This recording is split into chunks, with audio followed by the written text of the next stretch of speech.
falando, né? Até agora a gente fez discussões aqui nas nossas conversas e tal sobre epistemologia, sobre teoria, sobre questões que estão circulando aí nas nossas pesquisas, né? E o que vão ter, enfim, vão ser norteadores aí de diálogos para as nossas pesquisas em termos teóricos.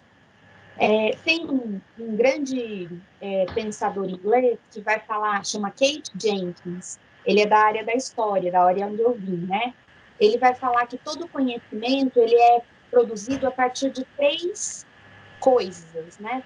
O tripé da construção de um conhecimento. Uma coisa é epistemologia, ou seja, da onde vem, né, como se produz esse conhecimento, qual é a base teórica desse conhecimento. Outra coisa é a metodologia. Então, como se produz esse conhecimento? Quais as técnicas, quais os métodos, qual a forma com que se produz? E a outra é a ideologia, né? Ou seja, quais são os princípios e ideias e norteadores de valores que acabam gerando a produção desse conhecimento. Né? Ele fala isso nesse livrinho aqui, ó. Deixa eu mostrar para vocês. Chama A História Repensada, né? Então ele vai falar de três tripés da produção do conhecimento. Isso é importante para a gente ter clareza, para que a gente tenha a noção de que mesmo produzindo conhecimento científico, né, que é o que vocês vão produzir agora no mestrado, mesmo produzindo conhecimento acadêmico, a gente precisa ter a dimensão que esse conhecimento ele não é desencarnado, né? Ele vem de um conjunto de saberes que foram produzidos antes de nós, que passa pela constituição do que nós somos e vai chegar na constituição do conhecimento. Vou pedir para alguém aí, não sei quem está, tem um barulho, né? Ah, entrou.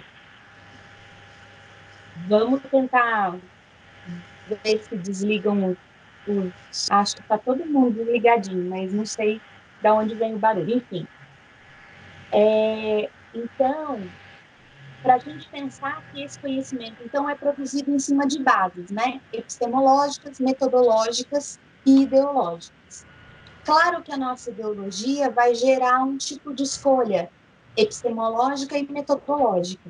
Isso é importante que a gente tenha claro, né? Então, a gente conversou um pouco de questões epistemológicas até agora, que não se esgotam, mas que começam a situar, digamos assim, a disciplina e a questão das diferenças, que é tão importante para essa disciplina e para essa área de pesquisa, né?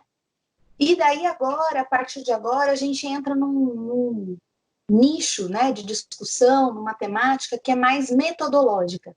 Então, vocês viram aí, né, no texto que foi selecionado, é um texto de duas autoras bastante conhecidas hoje, né? Na época que elas escrevem esse texto, elas eram alunas, né? Elas eram doutorandas falando sobre suas pesquisas de mestrado. Então, muito próximo do que vocês hoje estão, né? Hoje elas são professoras renomadas e têm suas pesquisas referenciadas aí em muitos programas de pós-graduação, né? A, a Menga Ludic e a Marli André, né? Essas duas professoras hoje são pesquisadoras da PUC de São Paulo, né? E elas produziram, então, esse livro que é como um manual, né? Uma síntese, assim, de metodologias que elas utilizaram, né? Em duas pesquisas, e elas vão falar pesquisa em educação, abordagens qualitativas. E daí eu queria fazer uma primeira pergunta para vocês, né? Alguém aqui do grupo não vai fazer pesquisa qualitativa, vai fazer pesquisa quantitativa? Eu queria saber isso porque a gente acabou montando o curso mais para quali, mas a gente pode, né, dar essa regulada a partir da intervenção de vocês, né, da questão de vocês. Então, a gente tem um curso que é mais voltado para pesquisa qualitativa em educação, mas se vocês tiverem pesquisas quanti, gostaria de saber, Tem alguém que sim?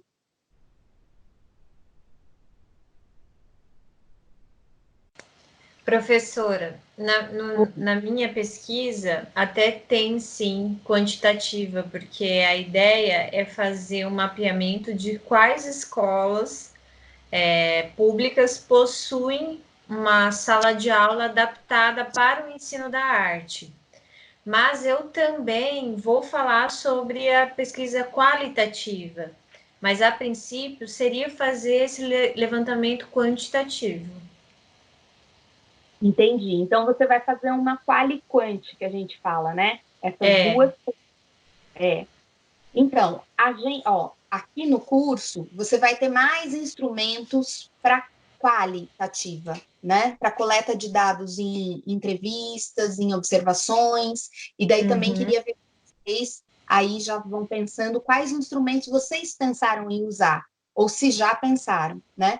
Mas a gente tem menos material aqui no curso para discutir de quant. Daí eu posso fazer o seguinte para você, eu posso te mandar, né, no seu tá, e-mail, coisas específicas sobre isso.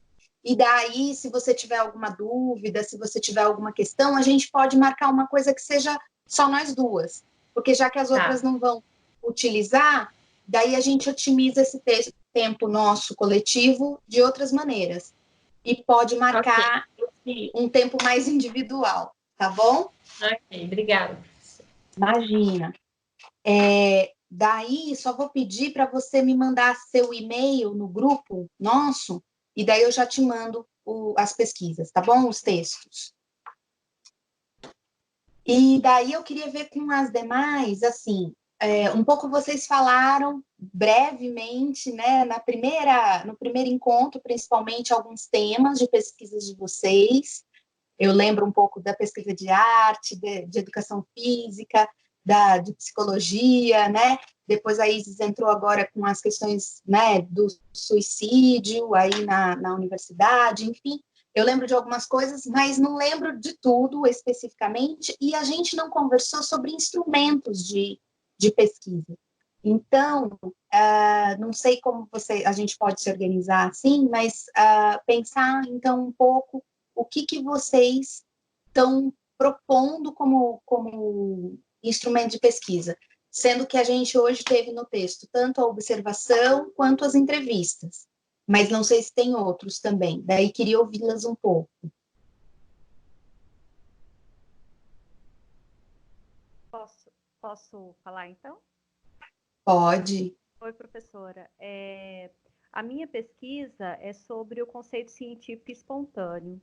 E depois a ideia seria entender bem o que é o conceito científico espontâneo do Vygotsky e tentar relacionar com a metodologia do ensino de arte ou com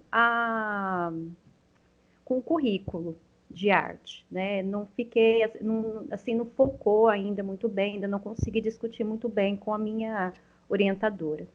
E eu estou com bastante dificuldade em pensar como eu vou realizar uma pesquisa empírica, porque quando eu penso na bibliográfica, eu consigo imaginar para onde que eu vou, que lado que eu vou pesquisar e tudo mais.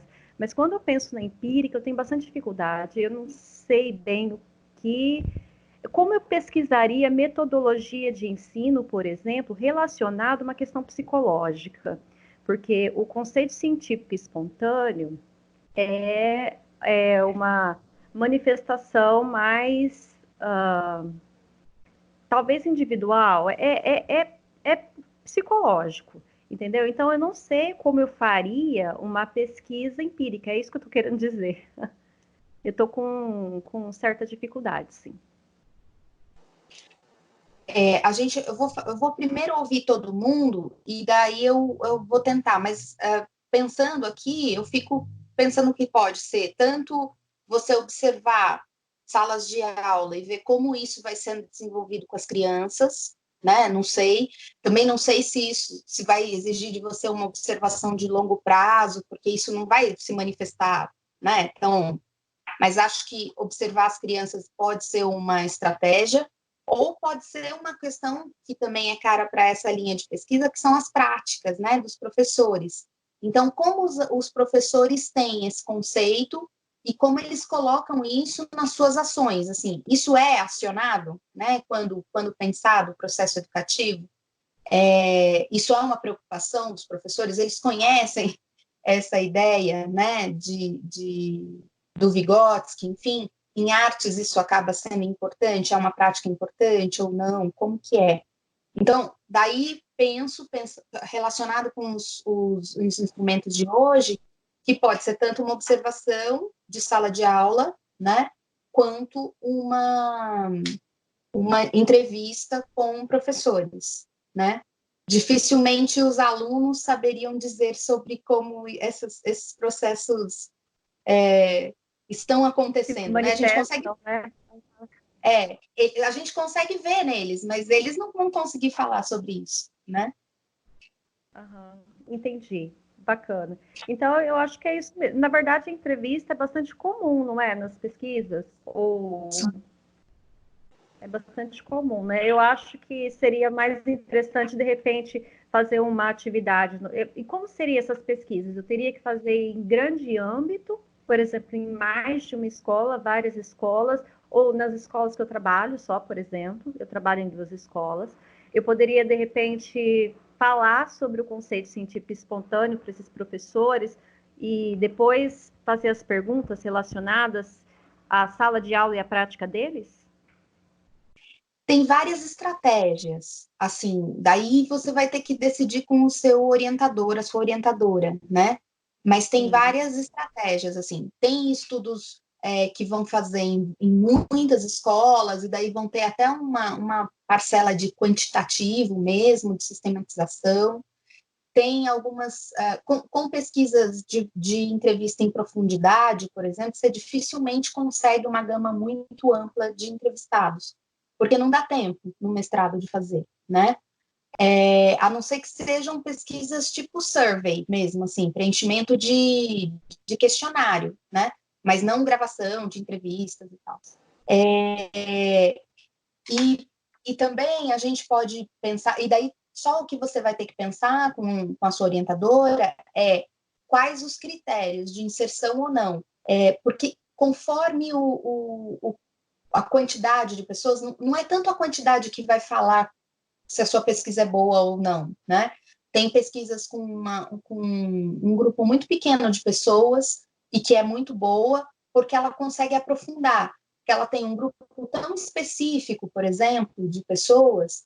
Então, assim, professores de arte que lidam com crianças de primeiro ano nas escolas públicas, de centro, sabe assim, você vai preenchendo tantos critérios que aquilo você, mesmo tendo uma parcela pequena de respondentes, digamos assim, né, de pessoas entrevistadas, você consegue ter um resultado bastante sólido.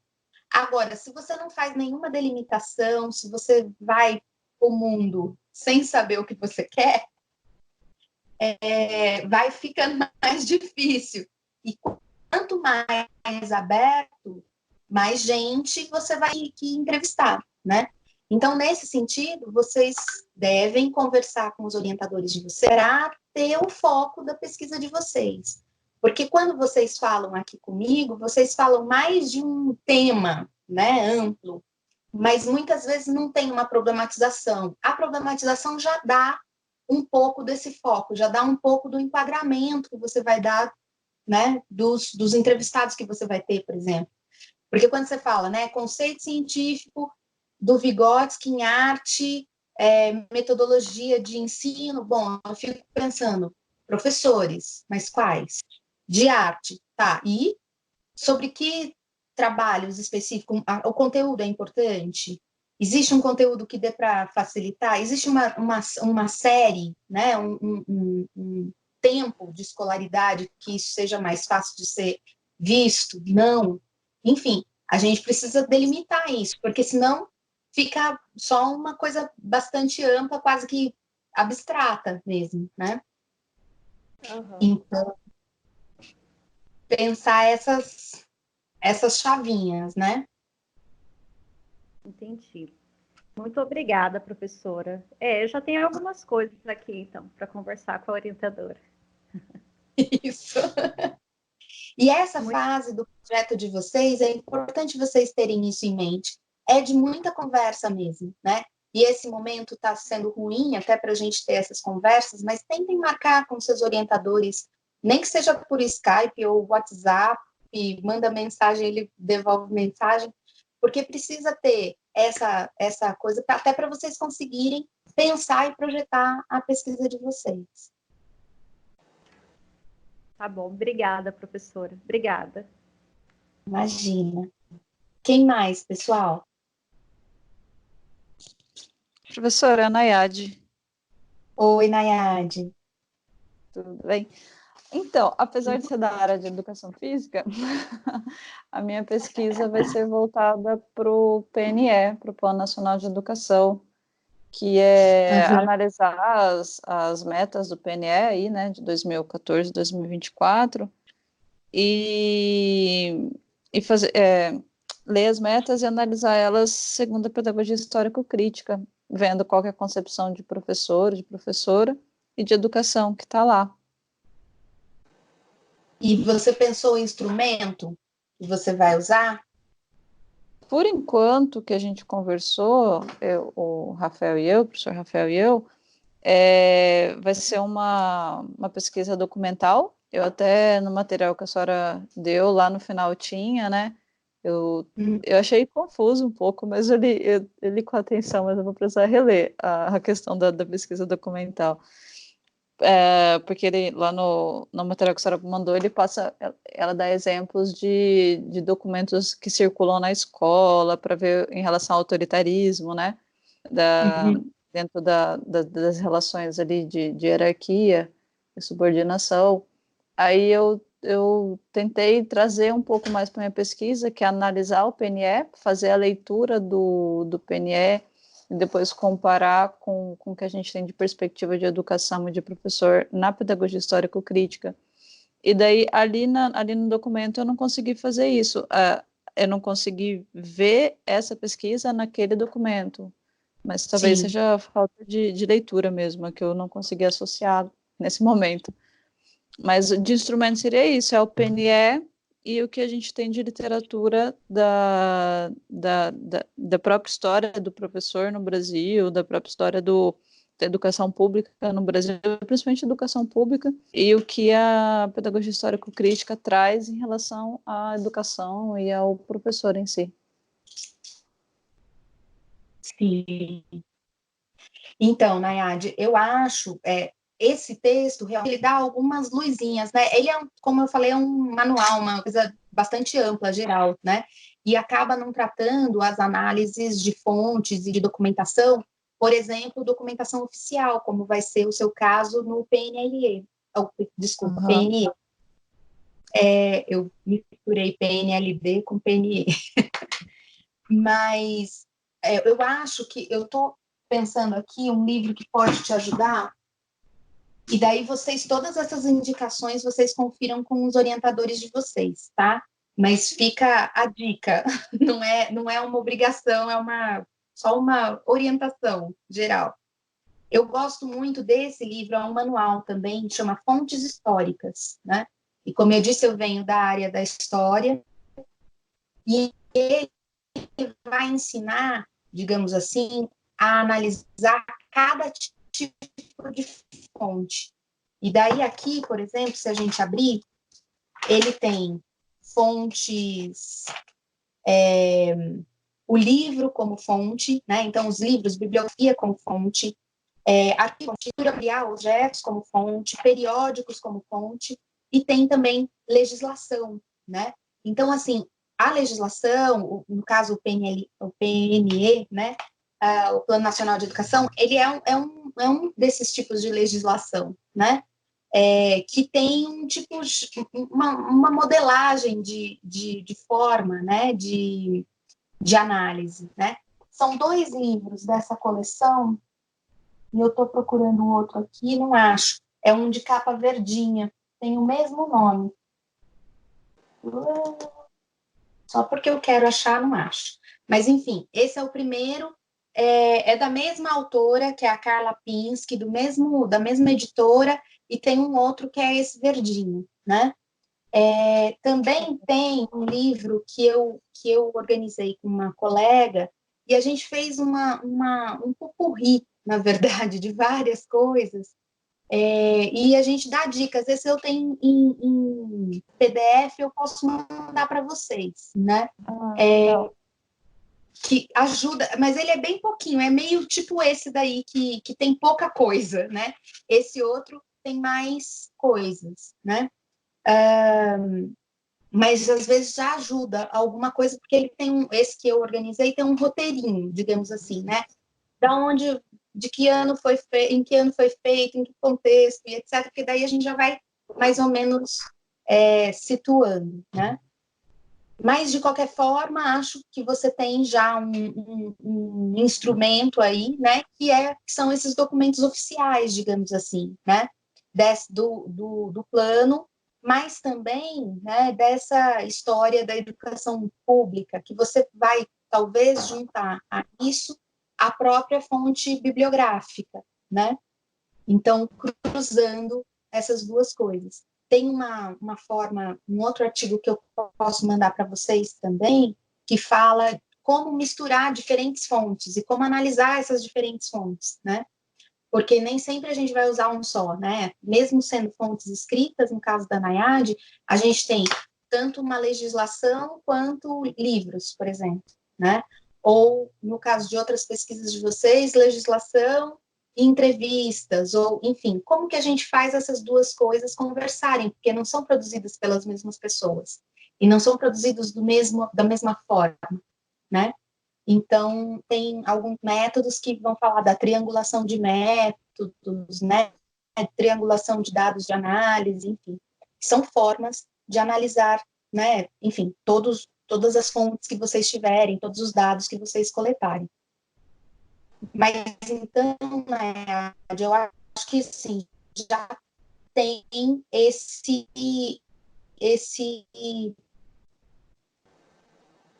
recorte da análise mesmo, mas eu posso também passar mais coisa para, tá bom? Tá bom, obrigada. Imagina, quem mais?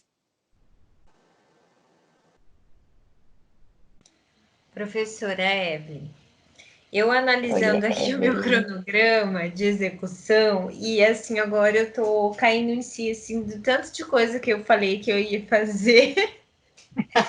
E falei, cara, vou praticamente fazer todos os tipos, né?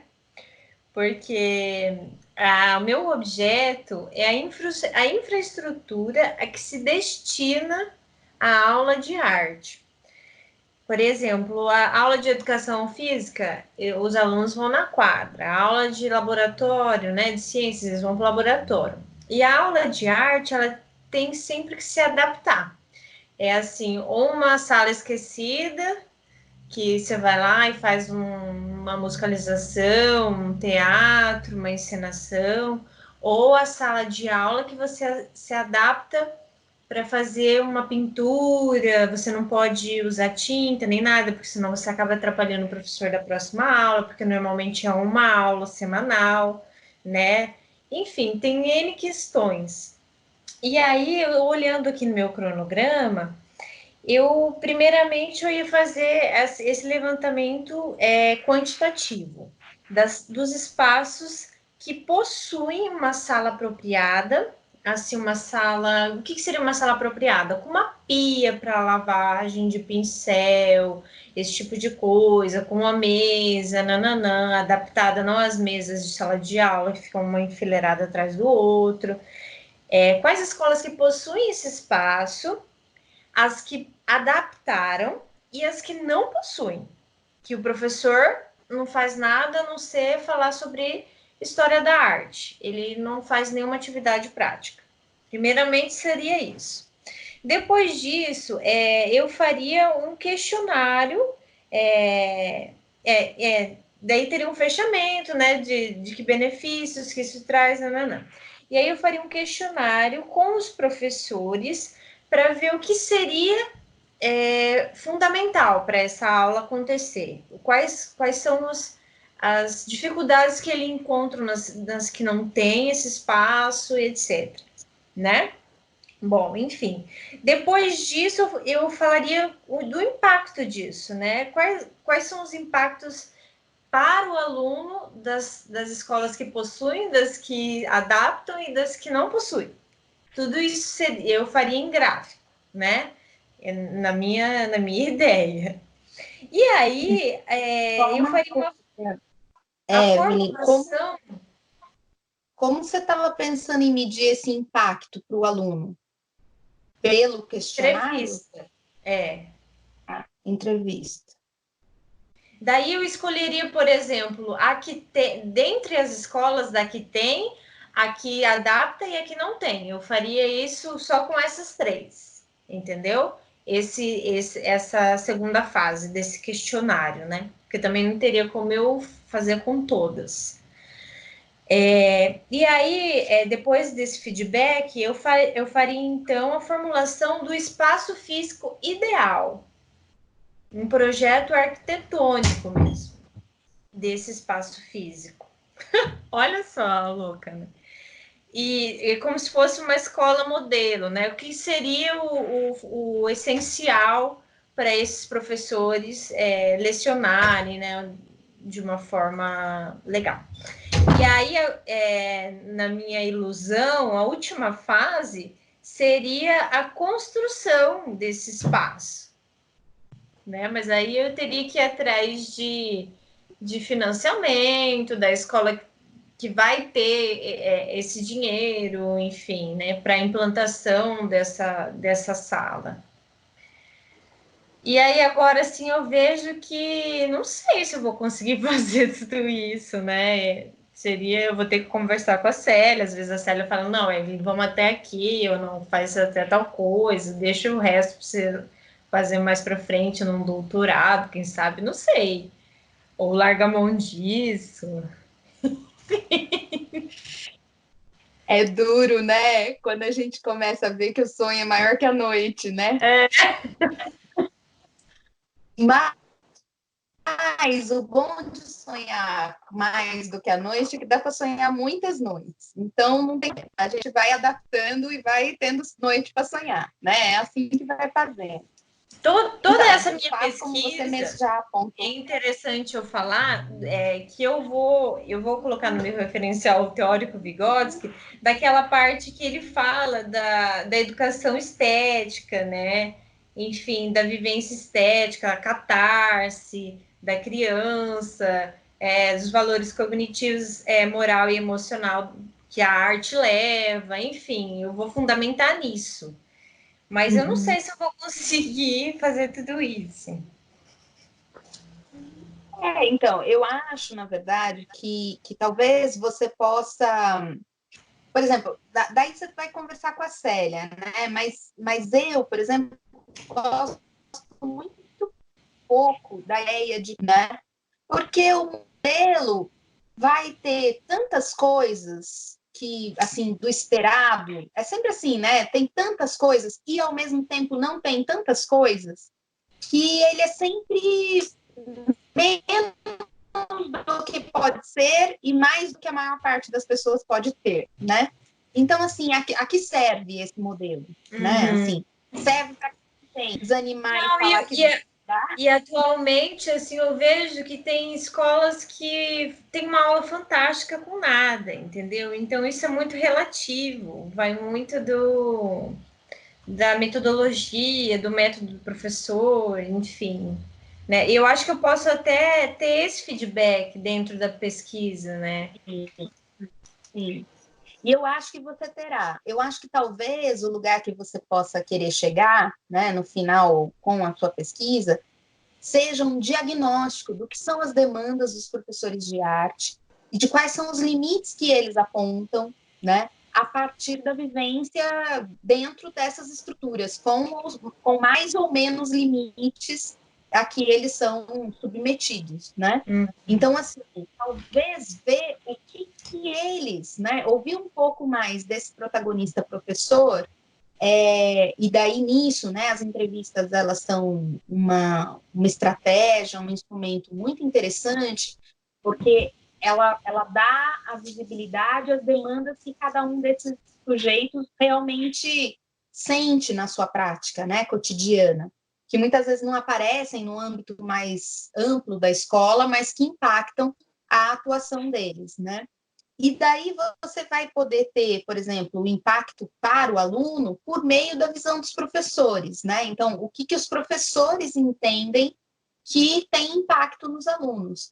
Mas dificilmente você vai fazer uma pesquisa que consiga medir isso, né?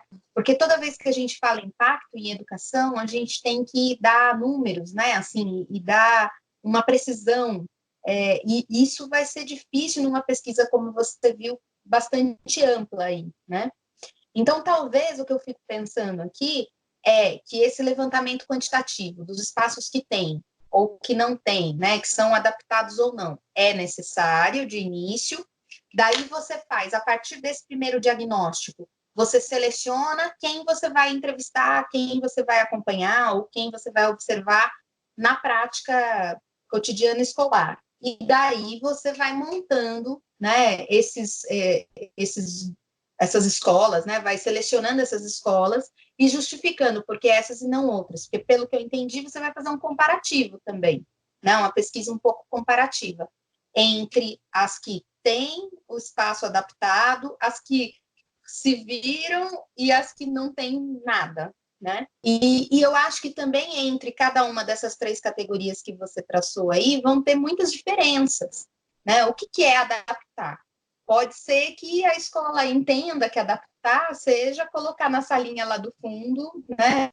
Jogada no meio do nada, sei lá, né? E, enfim, o que é adaptar? É botar uma torneirinha, um balde com água para lavar o pincel, né? Assim, é tosco, né?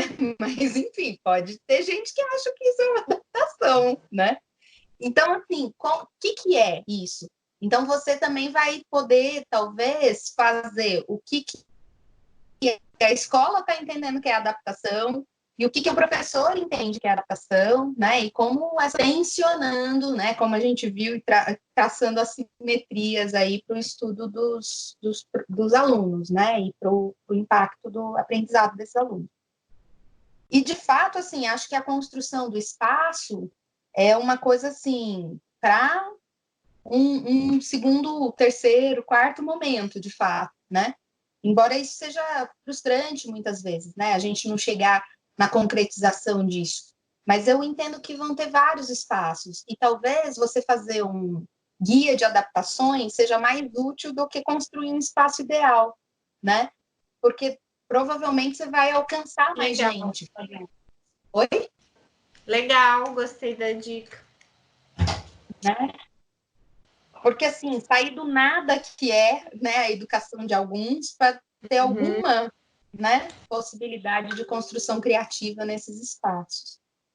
Enfim, então, penso eu aqui que poderia ser com entrevistas e com essas metas, né, da construção de um guia de adaptação, com questionários, né, enfim, e esse levantamento quantitativo inicial para fazer esse diagnóstico, né, de quem será ou não entrevistado. E talvez menos questionário, menos impacto com o aluno, enfim, para caber também no seu tempo. Mas daí tem que ver com a Célia o que ela trabalha como instrumento, né? Tá, legal, obrigada, professora. Imagina. Quem mais, queridas? Oi, prof. Eu não sei se vocês estão conseguindo me ouvir bem, porque a minha internet ainda está bastante ruim. Me Com quem a gente ouvem? está falando agora? Desculpa. A Tânia. Oi, Tânia. Falei de você hoje no começo, deu certo de você pegar agora. Deu, professora.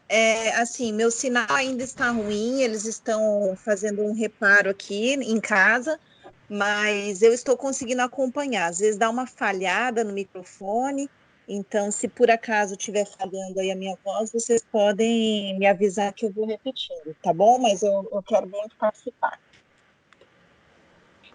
Tranquilo? Estão ouvindo bem? Estamos. Fale para a gente, qual então, o sentimento de... Então,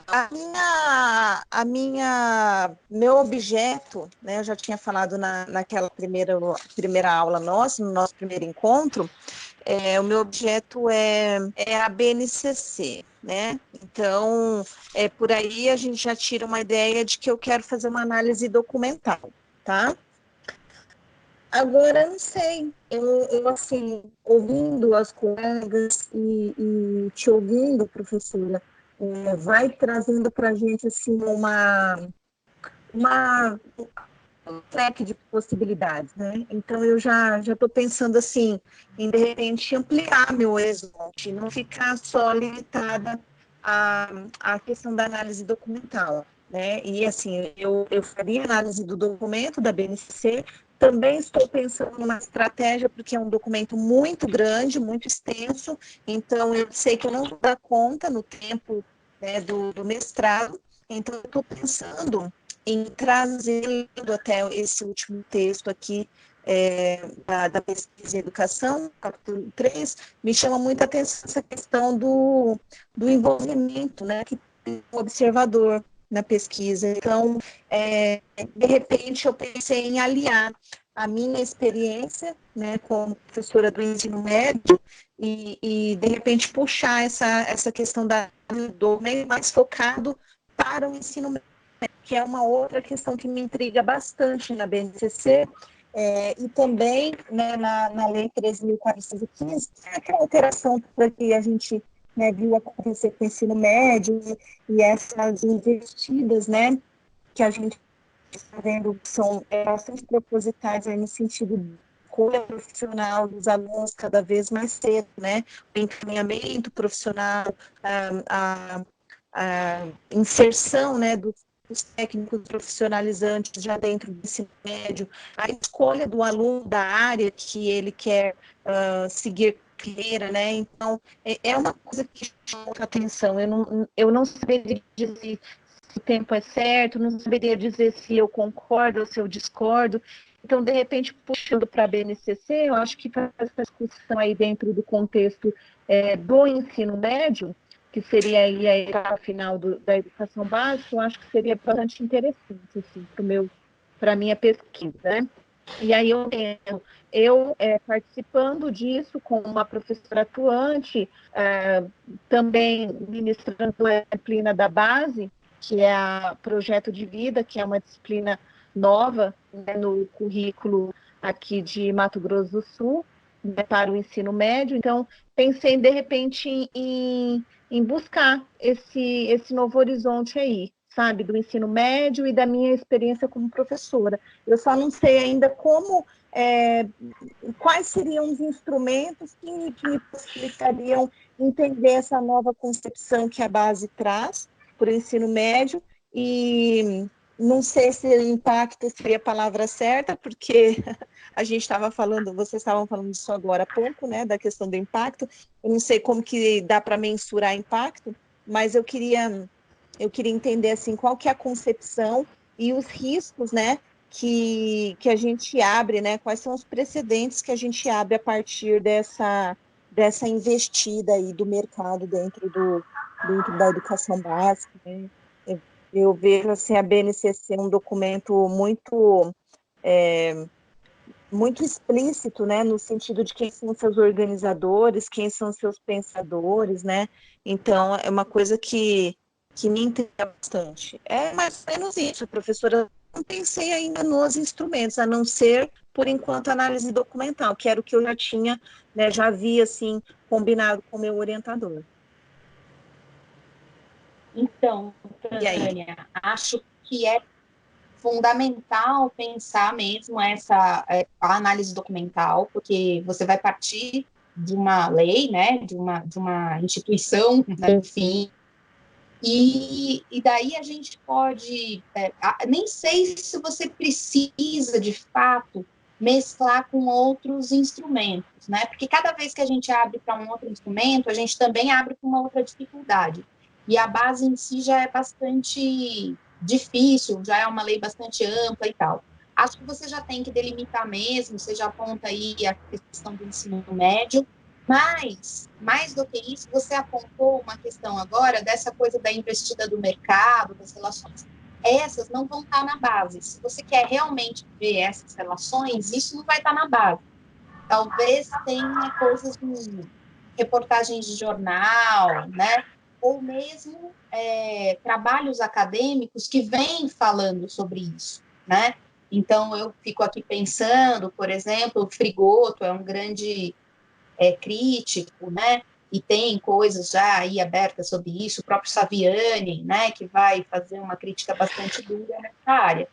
Então, talvez pegando esses pensadores aí do currículo no Brasil e fazendo a crítica a essa política pública educacional pensada como uma base nacional curricular comum e etc., talvez isso pudesse ajudar você a ver essas investidas, né? Então, daí você faria uma análise documental e uma análise bibliográfica de críticos à base, né?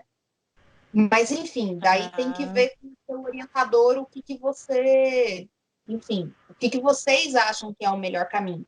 Porque aqui, por exemplo, nessa coisa, bom, dá para você fazer a partir da sua experiência, como relato de experiência, observador total, né, que elas falam aqui, dá, mas talvez você tivesse que ver daí uma experiência específica de bolar um plano de ensino em cima da base, operacionalizá-lo em sala de aula e daí ver quais são os resultados dele. Não sei se vai dar tanto para ver, por exemplo, essa questão do mercado, ou mesmo se você tem tantas turmas e etc. no ensino médio. Então, talvez não dê para fazer, né? Daí tem que ver a sua realidade aí.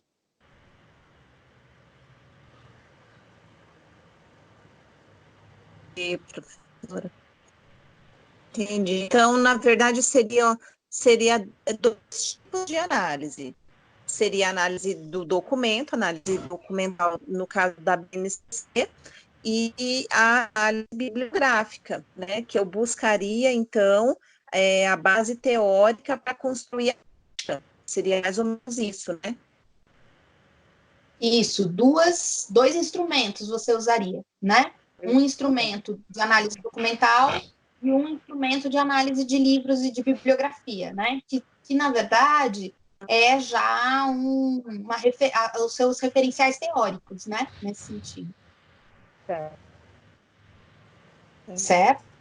Entendi. Você pode também fazer, a gente vai ter uma aula agora, não sei se é a próxima ou a outra ainda, agora eu me perdi, mas acho que já é a próxima, de revisão de literatura, ou seja, o que dizem hoje os trabalhos que trabalham com a BNCC, o que os teóricos e mestrandos e doutorandos estão falando sobre a base, né? Isso é uma coisa, você pode ir nos bancos de teses e dissertações, ficar um tempo e ver o que está sendo produzido. É um outro tipo de pesquisa, né? É uma coisa que você pode somar a essas que você está aí meio pensando. Mas não acho que entenda bem o que eu vou falar. Não estou desprezando a sua experiência como professora, não. Mas acho que talvez você mexer com isso possa ser bastante complexo dentro da pesquisa. Daí tem que alinhar com o seu orientador, né? Se ele acha que essa experiência, enquanto observadora, né, é facilitador para a pesquisa ou se é dificultador, né? Entendi, professora. Tá bem, eu vou conversar com ele, sim, sobre isso, tá? Tá ficando bem mais claro, tá me ajudando bastante, tá? Obrigada. A ficha tem ou não tem crase? Porque alguns você colocou e outros você não colocou. Tem? Quem mais, querida? Oi, professora. Aí. Oi.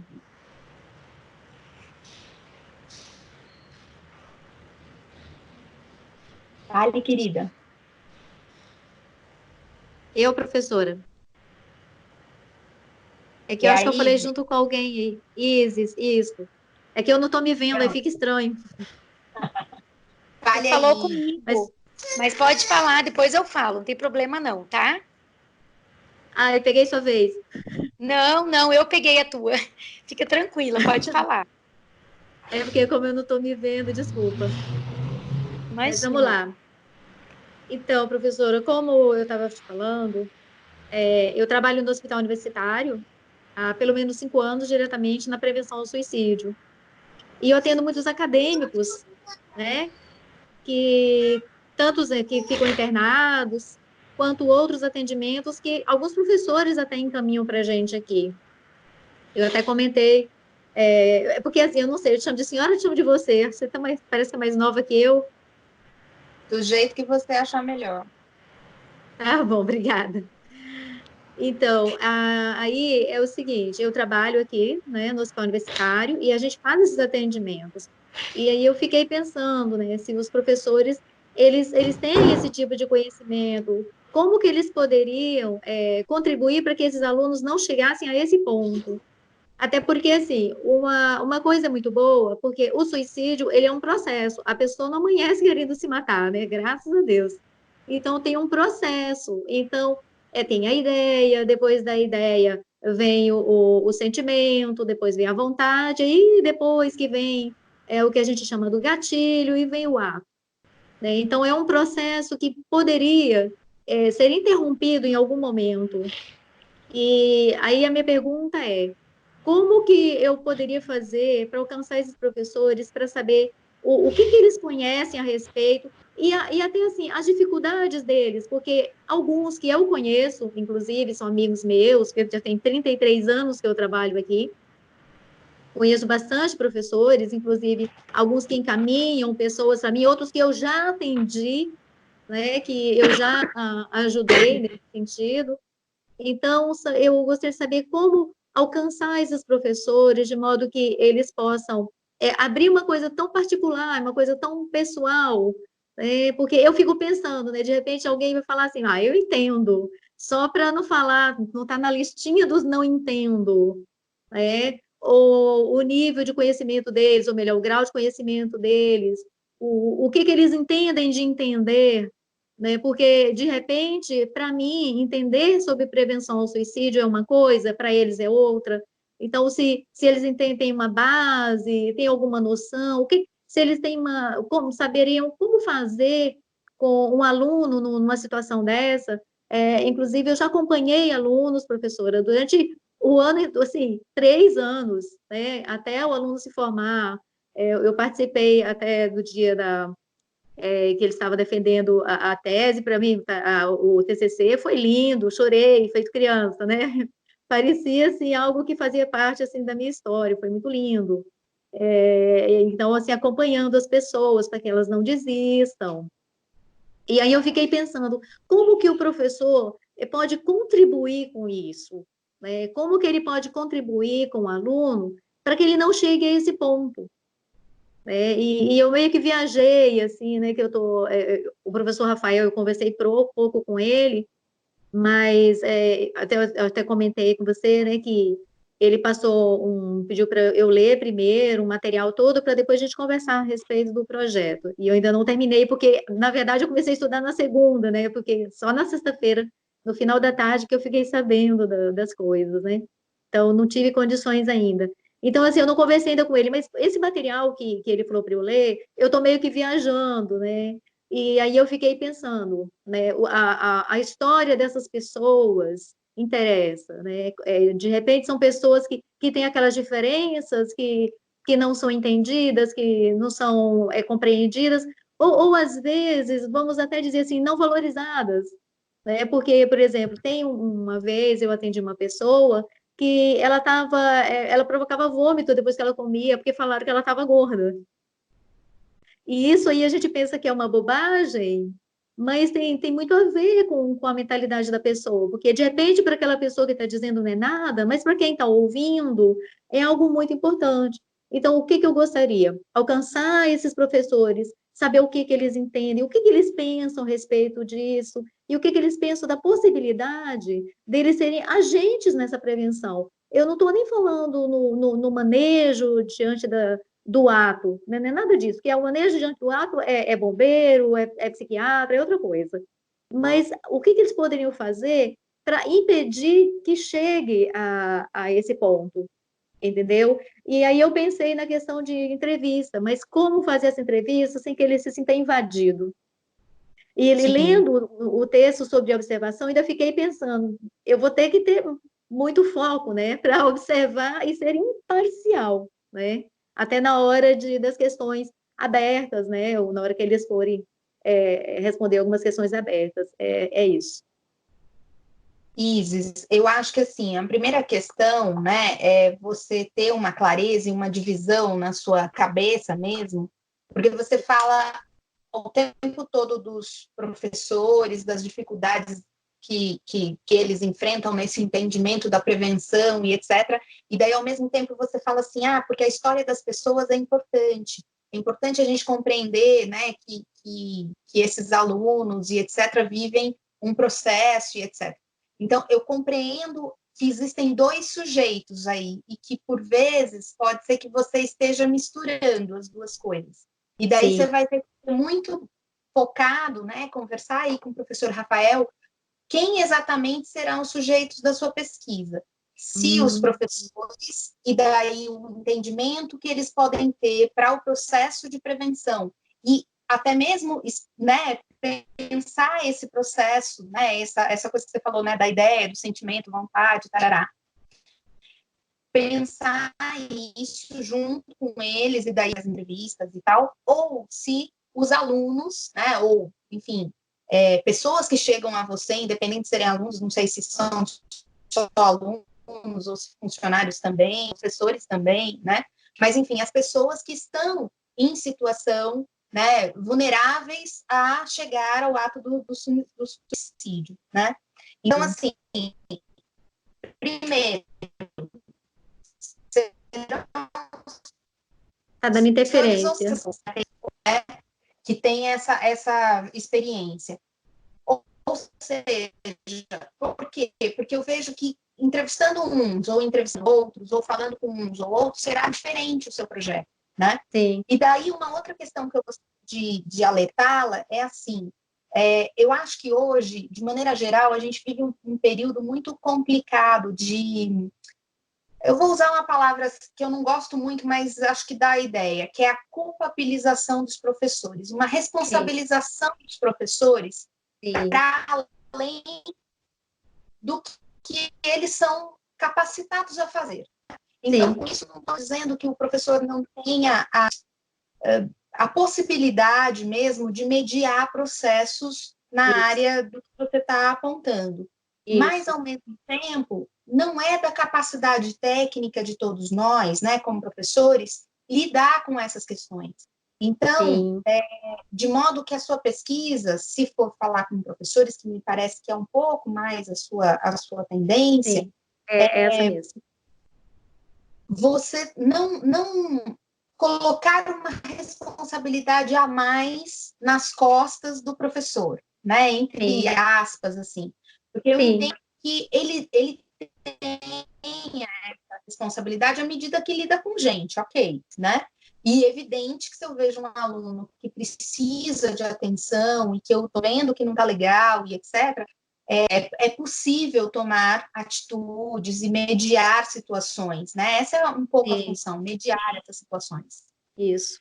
Agora, ao mesmo tempo, é possível, né? E é possível desenvolver essa sensibilidade nos professores, falando sobre as coisas, falando sobre, né? Enfim, mas, ao mesmo tempo, criar uma perspectiva que as instituições e, enfim, deem essas formações, porque o professor também, às vezes, ele até quer, mas ele não sabe muito sozinho, né? Exatamente. Então, assim, quando você procurar o professor, ver o que ele entende, talvez fosse mais útil depois de passar por um processo de formação, né? Que, de repente, a própria instituição, né? A universidade, outras... Essa que é a intenção. Essa formação. E daí, bom, a partir disso, agora, qual é a sua sensibilidade para essa questão? Você continua achando que não é com você? Ou você acha que pode, né, salvar vidas no final das contas, né? Então, assim, acho que essa é a coisa. E desenvolver essas sensibilidades, porque senão eu fico pensando, por exemplo, na questão da deficiência, né? Que muitos professores de sala de aula vivem, né, tanto na universidade, mas principalmente no ensino básico, vivem com crianças que têm deficiências dentro das suas escolas, né? E uma tem uma possibilidade de trabalhar com esse tipo de coisa, porque eu nunca recebi uma formação. Nessa negação existe lavar as mãos, mas ao mesmo tempo existe uma verdade que eu nunca recebi uma formação, né? Sim, sim. A gente pode falar assim, mas foi você que não buscou a formação. Formações tem aos montes por aí. Sim e não. Se o sistema é público de ensino, né, como tanto na rede básica quanto na universidade da qual a gente está falando, né? Uhum. A gente também tem que criar estruturas para a formação desse profissional, né? Sim. Então, assim, só esse o meu medo, às vezes, de pesquisa, que vão lá e falam assim, mas a responsabilidade é do professor, né? Não. E eu acho que a gente tem uma sobrecarga de responsabilidades do professor Sim. ultimamente. Que Sim. daí fica meio como a salvação do mundo. A escola não dá conta, não sei o quê, então tem que salvar o mundo aí, Fio, porque... E é só você, entendeu? Então, só ter esse cuidado. Sim, eu entendi, professora. E só para complementar, realmente, essa também é uma situação que eu penso, porque eu conheço muitos que gostariam de fazer e não sabem como fazer. Tem muitos que gostariam de ajudar e não sabem como ajudar. Inclusive, eu acho que eu comentei com você umas situações de professores que pedem aos alunos, depois ficam se sentindo culpados. Inclusive, eu já até ajudei, né, professor a entender que não foi ele que fez, ele fez o que podia ter feito, né, para não ficar com esse sentimento ruim aí. Então, é pensando justamente em evitar esse pós aí, né, que eu pensei nisso, de repente fazer alguma coisa até para ajudar. Por isso que um dos objetivos é avaliar as dificuldades dos professores, até para ajudá-los, entendeu? Então, assim, eu acredito que eles podem ajudar, mas sem que a gente coloque esse peso, que realmente não é, né? Na verdade, né, a história lá atrás, né? Então, a responsabilidade é mais da família do que do professor. Ou não também, né? A família é outra coisa que a gente também responsabiliza às vezes demais. Mas, enfim, pensar, eu acho que o que é importante da gente é abrir mão um pouco de uma estratégia cristã que a gente tem, católica que a gente tem, de formação cultural mesmo. Não sei nem qual é a sua religião, se você tem uma. Mas a gente tem isso incorporado, de culpabilizar, de achar a culpa, né? E daí, porque eu sou culpado, e daí, né? Enfim, sofrer com isso. Acho que a gente tem que pensar em responsabilidades, dividir responsabilidades, cuidar do outro é uma responsabilidade, e daí a gente, né? E não jogar... Cuidar de si mesmo. E cuidar de si mesmo também é uma responsabilidade da professora. Também, né? A e daí, própria pessoa. A própria pessoa também tem que se ver como sujeito dessa história. Com né? certeza. Às vezes é uma dificuldade também, né? Porque a gente fica falando, a culpa é da família, a culpa é do professor, a culpa é... E daí a gente fala assim, bom, e o indivíduo que também está nesse processo, né, enfim, de se autodesvalorizar e etc. E com isso não estou falando que ele faz isso sozinho, mas ele também faz. Sim, né? sim, e isso aí é uma coisa que eu converso muito até com as pessoas que chegam até mim nesse processo, eu falo da autorresponsabilidade delas, né? Então, isso é uma coisa muito importante. Elas têm que se responsabilizar pelas atitudes delas. Só que aí é uma linha muito fina, né? E eu tenho uma preocupação, assim, como formadora de formadores, né, de professores e tal, muitas vezes também os jovens que entram nas salas de aula, eles vinham para mim, né, depois dos estágios e etc., falando assim, mas professor, aquele aluno, eu não consigo fazer ele fazer. Daí eu falava para eles, eu falei, a gente não consegue fazer um aluno fazer, a não ser que ele queira fazer, de alguma forma, né? O que a gente pode é dar oportunidades, a gente pode abrir portas, a gente pode estar do lado, mas fazer por ele é uma coisa que não tem, Sim. não está na nossa possibilidade, né? E Sim. isso é uma coisa que causa muita frustração também, né? Então, aos professores, de maneira geral, né? Então, acho que todos nós já vivemos um momento em que a gente fala assim, o que eu faço para aquele aluno, né? Enfim, você pode fazer uma série de coisas, mas fazer o aluno fazer só ele, né? Ele que vai ser o motor do seu próprio aprendizado, da sua própria ação, seja ela qual for, né? Mas, Isis, então, pensando, eu acho que você pode organizar, então, eu penso que entrevistas, né, mais com os professores, e pensar um roteiro, talvez isso seja bastante importante, né? Eu vou te dar uma dica, que eu estou falando de outros livros o tempo todo, mas, enfim, vou falar, né? E esse é um livro meu, assim, que eu escrevi com o meu orientador, ex-orientador e eterno orientador, né? Eu me formei numa área de pesquisa que chama História Oral, né? Que é de fazer entrevistas. E daí, esse livro eu escrevi com ele em 2011, já tem um tempinho, chama Guia Prático de História Oral, que é um guia geral, né? Mas ele vai mostrar um pouco como fazer esses roteiros, como pensar a valorização desses sujeitos, como falar de assuntos, às vezes, difíceis, né? Difícil que mesmo. não estão tão fáceis. Então, tem um capítulo aqui que é sobre experiências traumáticas, enfim, que eu acho que pode ajudar em algumas coisas aí. Enfim, fica a dica, né? Outra dica. Ok. Obrigada, professora. Obrigada, Ariane. Foi a Ariane, né, que deu a vez dela para mim. Ariane, então assume aí a sua fala. Tá bom. Tudo bem? Professora, o meu projeto, ele ainda está bem assim, sem muitas definições, né? Porque eu tinha entrado com um projeto e ele vai mudar completamente. Tá. E agora ele é na interface da psicologia escolar, né? Da psicologia da educação. Então, eu vou trabalhar os sentidos e significados da inserção do psicólogo na escola, da perspectiva histórico-cultural. E o que eu pensei para instrumentos são os questionários. Eu conversei um pouco com a professora, com a minha orientadora, e ela sugeriu questionários online, para nós conseguir abarcar um número grande de professores. Porque, na verdade, o meu sujeito são os professores. E o objeto é a inserção desse psicólogo na escola, né? Então, para saber qual é o entendimento desse professor, né, a respeito dessa inserção. O que ele pensa sobre isso, qual é o papel do psicólogo dentro da escola, né? Enfim, as atribuições que ele pensa sobre isso.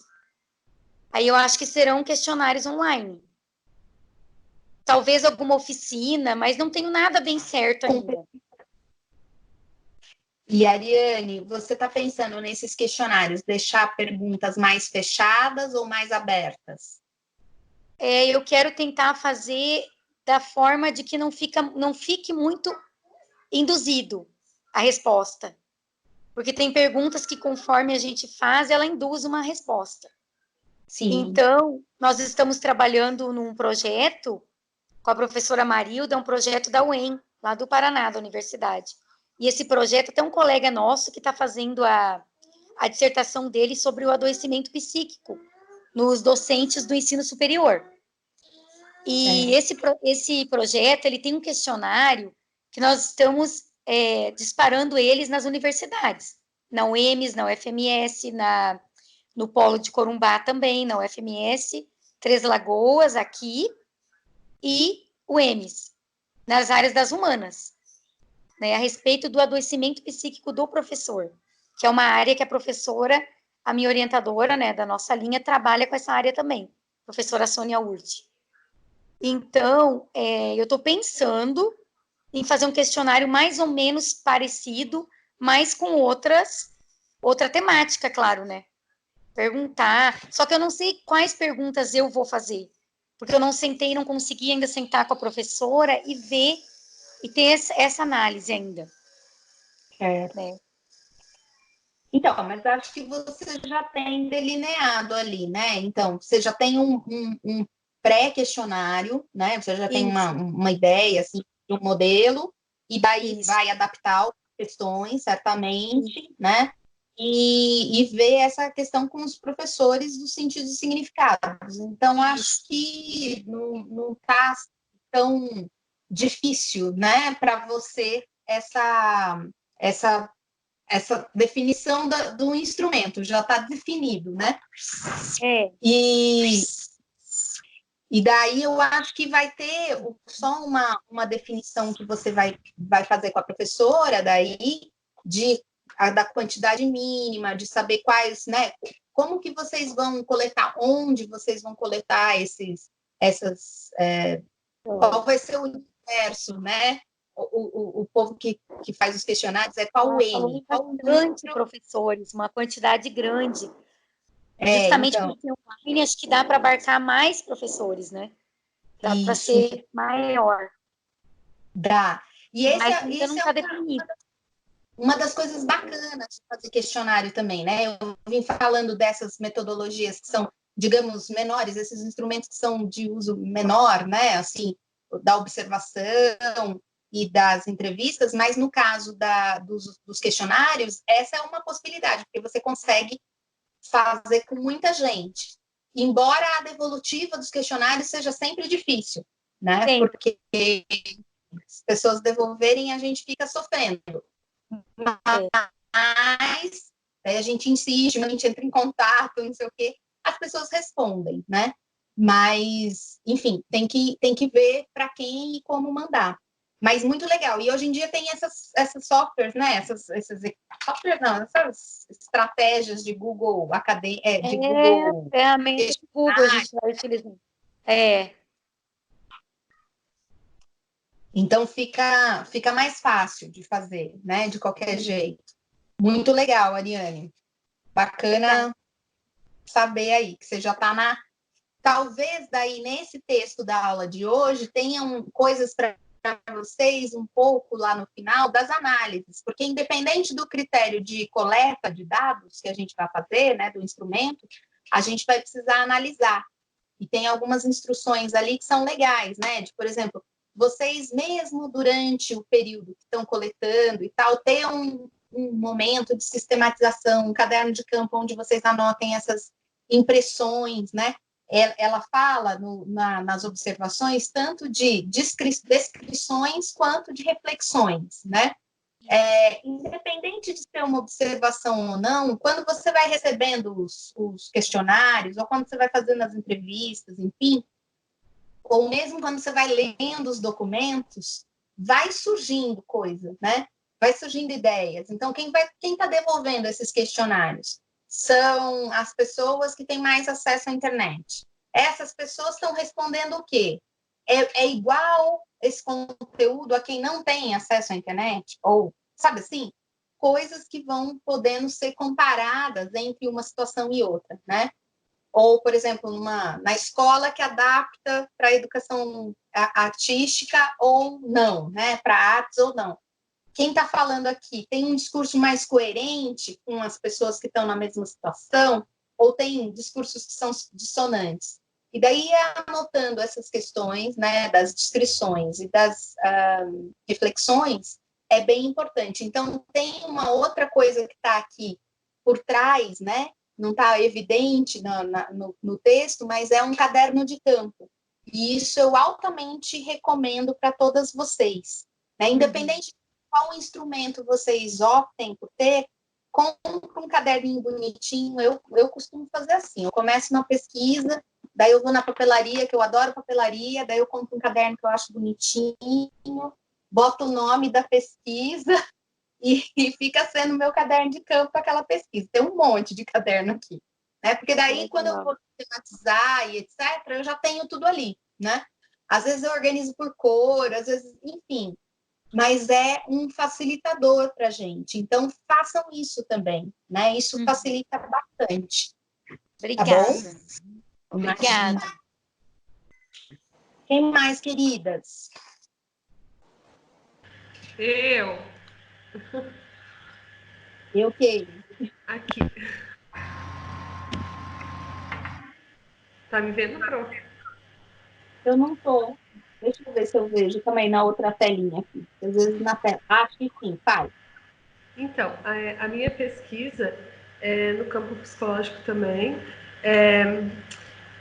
Na graduação, a gente estudou um pouco que em plano de carreira, os professores adoecem com 5 anos. Psicologicamente, eles ficam muito afetados com a rotina de trabalho, sobrecarga. Então, a minha pesquisa vai nessa área, quais são as políticas públicas que podem amparar o profissional da educação. E aí eu planejei fazer uma análise documental e também uma análise, e também as entrevistas. Então, eu também vou nesse caminho aí das entrevistas, e o texto foi muito bom. Porque daí eu falei, nossa, eu tirei muitas ideias, porque eu tinha em mente fazer os questionários e pronto. E aí o texto me fez repensar essa conversação direto com o entrevistando. Então, eu achei bem interessante, pelo menos para mim. E eu ia falar mais alguma coisa, esqueci. Mas eu acho que é isso, mais ou menos. Essas questões de plano de carreira e uma possível política pública que ampara o professor. Gislaine, é o seguinte, gostei da ideia, né? Você tem essa clareza já da análise documental, da entrevista, e você faria entrevistas com professores ou com gestores que possam propor essas políticas públicas? O que você está pensando? Então, eu pensei em primeiro momento de fazer com os professores. Só que no meu pré-projeto eu coloquei 150 entrevistas. E aí você vai entendendo que não dá conta realmente, né? É inviável esse tanto de entrevista. Então, eu conversei com a minha orientadora e o que a gente pensou em fazer? Selecionar 4 escolas de cada zona da cidade de Campo Grande. Então, seria, né, norte, sul, leste, oeste, 4 escolas da zona rural e 4 da central também. Então, a partir dessas escolas, eu entrevistaria, em média, 2 professores por escola, e aí ficaria mais... Até porque a gente quer também analisar essas zonas, né? Como que está sendo o professor da zona rural? Como que está sendo atendido lá nas suas necessidades? E o professor da zona norte da cidade? E o professor da zona central? Quais são as realidades e os enfrentamentos disso no ambiente escolar? Então, foi mais ou menos nessa conclusão que a gente chegou, previamente. Legal. Acho bem bacana. E daí você também vai poder ter um comparativo entre essas diferentes áreas, né? E, enfim, ver se esses diferentes professores também reivindicam ou têm as mesmas demandas, ou não. Isso. Ver, baseado em que demandas mudam, porque provavelmente essas áreas têm diferentes níveis socioculturais, econômicos, né? Enfim, que tem influência sobre essas demandas. A gente costuma ter escolas melhores equipadas, melhores preparadas, que dão uma infraestrutura melhor para os professores nas áreas mais centrais, né? E esses professores costumam ter melhor, porque são mais antigos também na profissão, né? E entrar no momento da educação. Então, o estado do Mato Grosso do Sul ainda tem uma história muito recente, né? Assim, mas já é possível a gente ver o quanto de mudanças, né? A política neoliberal e todas essas reformulações, essas reestruturações, né, na educação foram agravando a situação de trabalho e causando adoecimento, mas principalmente cortando questões do plano de carreira desses professores, né? Como vocês sabem, sou do estado, originalmente do estado de São Paulo, né? Então, no estado de São Paulo, onde a gente tinha um sindicato, hoje no Mato Grosso do Sul tem ainda um sindicato forte, a APUESP, que era de São Paulo, era o sindicato mais forte, né? Quando a APUESP parava a educação do estado inteiro, né? Com a municipalização, essa mobilização acabou, né? Então, a APUESP, que era o sindicato mais forte do estado, ou um dos mais fortes do estado, hoje não tem nenhuma força, né, de reivindicação e etc. E, portanto, os planos de carreira, eles mudaram, assim, da água para o vinho, eu diria do vinho para a água, né? Mas, enfim, fazendo pensando esses contextos também. E daí isso é uma das coisas que eu penso que pode ser importante, né? Várias de vocês falaram, né, das perspectivas histórico-críticas e etc. E pensar essa perspectiva histórico-crítica é pensar a história, né? Pensar esses processos também, de como cada contexto histórico, cada contexto econômico, né, vai impactando a educação, no final das contas, né? Então, no caso, os planos de carreira, né, a própria atuação do professor. Então, acho bem bacana e sim, acho que é ótimas entrevistas. Você não vai conseguir fazer entrevistas em profundidade, mesmo com esse número reduzido em relação aos 150 iniciais, mas pegando 4 escolas, 4 regiões, mais 4 da Zona A, vários professores por escola, 2 professores por escola, já vai dar um número bastante alto, né? Em torno aí de uns 50, né? E daí também é uma coisa que você vai ter que pensar um pouquinho para fazer essas entrevistas de forma um pouco mais objetiva, né? Porque senão vai ficar no resultado, né? Ou em alguma coisa comparativa. De imediato, quando eu escrevi o projeto, eu coloquei lá 150 entrevistas. Eu pensei, não, mas ainda é pouco. Acho que no decorrer da pesquisa eu coloco lá mais umas 100. E a gente vai imaginando, quando está no projeto, que vai dar tempo para tudo.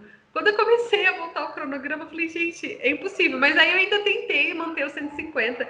E aí eu fui conversando com a minha orientadora. E esse texto, assim, fez... Porque ela já tinha me explicado que não daria tempo, mas eu fiquei questionando. Não, mas acho que dá.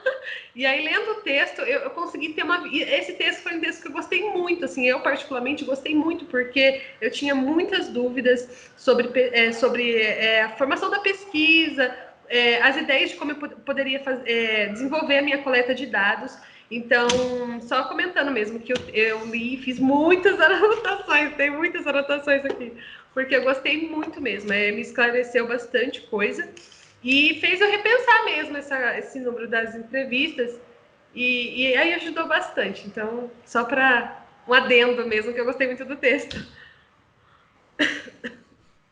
Que bom, que bom. Queridas, vamos lá, para se manifeste. O silêncio. Eu posso falar, professora? Pode. Bom, eu não cheguei a comentar no primeiro dia, porque eu tive uns problemas mas sobre a relação entre famílias, principalmente o que ficou conhecido como novas configurações familiares. Historicamente, a gente percebe que não são tão novas assim, mas para ficar mais fácil identificar, eu mantive esse nome. Eu já fiz isso na graduação, no TCC, inclusive eu já tinha lido esse livro. Eu gosto muito porque eu acho que é bem simples de entender, porque normalmente essas leituras mais técnicas são extremamente difíceis. Essa eu acho bem facinho, então eu já tinha usado. E no TCC, o que eu acho que deve lá agora, né, eu já conversei com a orientadora, mas nada muito profundo, mas eu fiz a análise de família, então como que surgiu as transformações sociais que impactaram na família, e também a entrevista. As entrevistas eu fiz a entrevista semi-estruturada com profissionais da educação, não eram só professores. Eu fiz com coordenador, eu fiz com gente de limpeza, várias áreas, para perceber como que a escola entende essas novas famílias. Então, tinham 5 perguntas no roteiro, e aí, conforme elas iam respondendo, eu ia criando. Basicamente, entender como que a escola percebe essas famílias e como que isso influencia na dinâmica da relação entre família e escola. Porque, não sei vocês, mas eu desde quando entrei na primeira vez num estágio na escola, sempre ouço: família desestruturada, esse aluno não tem jeito porque a família é assim, assado. E é isso que foi me incitando a pesquisar mais sobre isso. E é isso. Muito legal, Débora. Você já tem uma clareza grande, né, de como você vai atuar, até porque a pesquisa já vem sendo feita, né? Isso. Não sei se você conhece, deve conhecer, né, os textos do Lahiri, que falam da socialização primária, secundária. Lahiri é parceiro, assim, herdeiro das reflexões do Bourdieu. E ele vai falar, vai trabalhar com essas concepções de família, né? Então, talvez você possa, não sei se você já conhece, mas se não, né? Não? Na realidade, o que eu fiz no TCC, hoje em dia, eu tenho até algumas críticas com relação... Eu acho que eu fiquei numa visão muito eurocêntrica, né? Então, eu usei a RIE, da formação da família. Hoje em dia, eu já queria ampliar isso para trazer mais para a história da família no Brasil. Eu até usei algumas coisas de legislação, a própria Constituição Federal, mas, assim, não trouxe nada muito profundo de América Latina, Brasil. Hoje em dia eu tenho essa outra visão. E também com o enfoque no papel da mulher, né? Eu fiz razoavelmente isso no TCC, mas já passei por essa frustração das meninas de não dar tempo de nada, de ter que mudar tudo. Então, eu acabei ficando muito eurocêntrica e masculinizada, além disso. E agora eu quero mudar um pouco isso, para as questões mais do papel da mulher nessas famílias, como que o feminismo, vários movimentos foram mudando também essas famílias, que na época eu não fiz. Eu fiz assim, superficialmente. A gente vai ler um texto, acho, mas você pode até pegar, embora ela não seja... Ela é uma feminista negra estadunidense, né? Que é a... Ai, fugiu o nome agora. Crenshaw. Kimberly Crenshaw. A Kimberly Crenshaw, ela vai falar exatamente dessas interseccionalidades, né? E ela vai falar da questão de, por exemplo, como ser mulher, negra, pobre, enfim, vai colocando você num lugar cada vez menos privilegiado, né? E nesse sentido, talvez a gente tenha que pensar essa interseccionalidade para essas famílias também, né? Porque ser latino-americano, ser brasileiro, ser pobre, estar numa escola pública, enfim, são questões de tensionamento, né? Que vão colocando essas famílias e os seus sujeitos, né? Os seus alunos, os seus filhos, nessas situações de maior vulnerabilidade, né? E se os professores não compreendem isso, né? Eles acabam excluindo, mesmo colocando o aluno para dentro, como falou o Bourdieu, né? Enfim, eu acho que tem que mesmo pluralizar, a gente tem que pensar mais escritoras mulheres, né? A gente tem que pensar escritores mais nacionais, ou latino-americanos, ou africanos. Isso eu acho que é uma missão da gente, para a gente buscar novas explicações, né? E eu estava recomendando o Lahiri é um homem, e é branco e é europeu. Mas eu acho que tem essa questão da família que é interessante nele. Então, vou mostrar aqui, né? O Lahiri é esse daqui, ó. Chama Lahire, né? O nome dele. Bernard Lahiri. Mas nesse sentido de não ser o suficiente, né?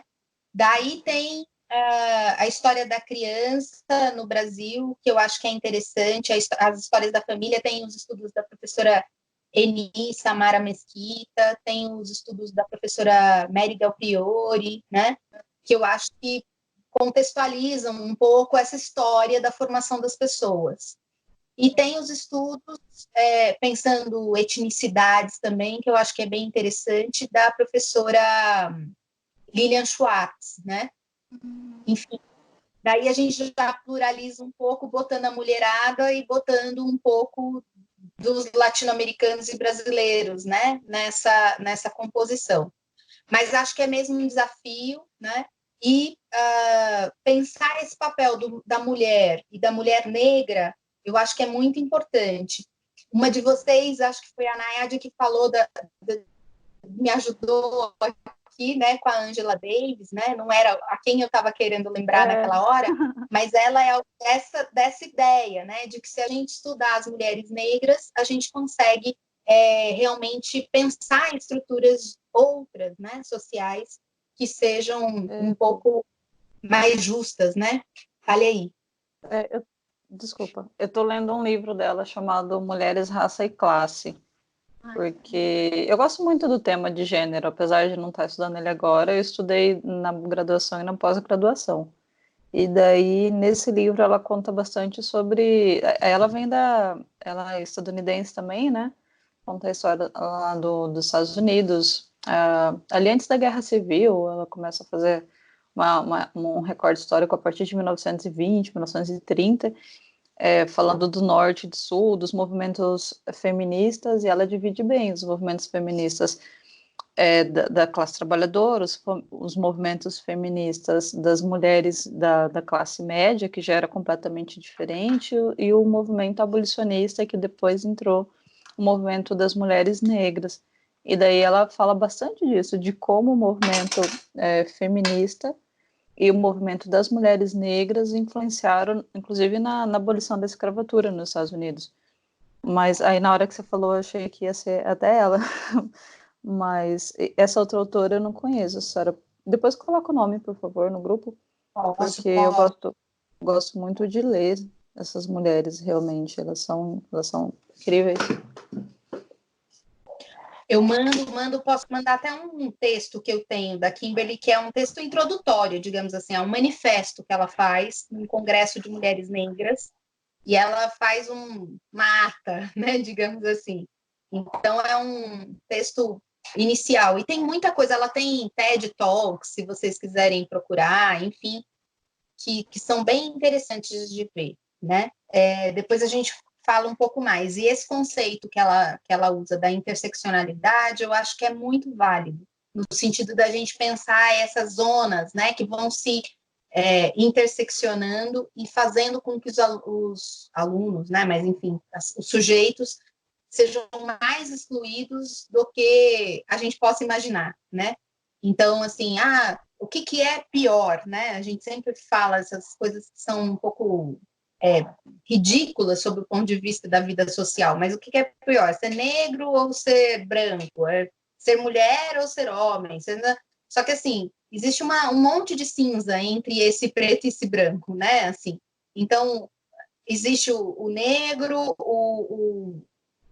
a mulher, o homossexual, a pobre, né? Então existe gênero, classe, etnicidade, uma série de coisas, né? Claro que vão idade, né? Enfim, geração que vão colocando mais ou menos centralidade na voz desse sujeito, né? E a gente precisa ver dessa forma plural aí, né? Que é um pouco que apontou os textos tanto do Tomás Tadeu da Silva quanto da própria Catherine Walsh, né? Eles vão descentrar, né, essas questões. Então é importante a gente pensar. Valeu, Débora. Que bom, né? Se eu puder ajudar em alguma coisa, estou disponível. Obrigada. Quem mais, Oi, querido? professora, Oi, conseguiu me ouvir? Eu estou ouvindo. Você é a... Calma aí. Fabiane. Ariane. Fale. Fabiane. Fabiane. Eu não estou te vendo, Fabiane. Calma aí, deixa eu ver se... Você está com a câmera aberta? Abri agora. Ah, tá. Porque eu via só piscando a luzinha. Ah, agora vi. Ah, Deu bem, um problema aqui, mas eu consegui arrumar. que bom. Mas você conseguiu aproveitar alguma coisa das nossas conversas aqui ou acabou saindo? Não, sim, consegui aproveitar bastante. Inclusive, eu peguei várias questões aqui para minha temática, né, para o meu projeto. Então, eu vou analisar a formação inicial do professor alfabetizador dentro da Universidade Federal no curso de Pedagogia. E para isso, nós pensamos uma análise documental, porque vamos analisar no período de 2004 a 2019 as matrizes curriculares do curso. E aí, com as discussões, já pegando esse fio, eu comecei a pensar na possibilidade até de fazer entrevistas com esses acadêmicos, né? O objeto de estudo da pesquisa é a formação do professor, né? Mas pensando também em trazer essas entrevistas com os acadêmicos que estão no curso, qual a visão deles, né? Qual a opinião deles quanto a esse tema. Então, acho que fiquei pensando nessa possibilidade agora, não foi uma possibilidade que eu tinha levantado anteriormente, mas comecei a refletir sobre isso. Não sei se cabe, né, na pesquisa. Acho que cabe para a gente avaliar como que estão saindo ou que estão sendo formados, né? Talvez você pudesse até fazer 2 grupos de entrevistados, os egressos, né? E os que estão em anos finais, por exemplo, da pedagogia, né?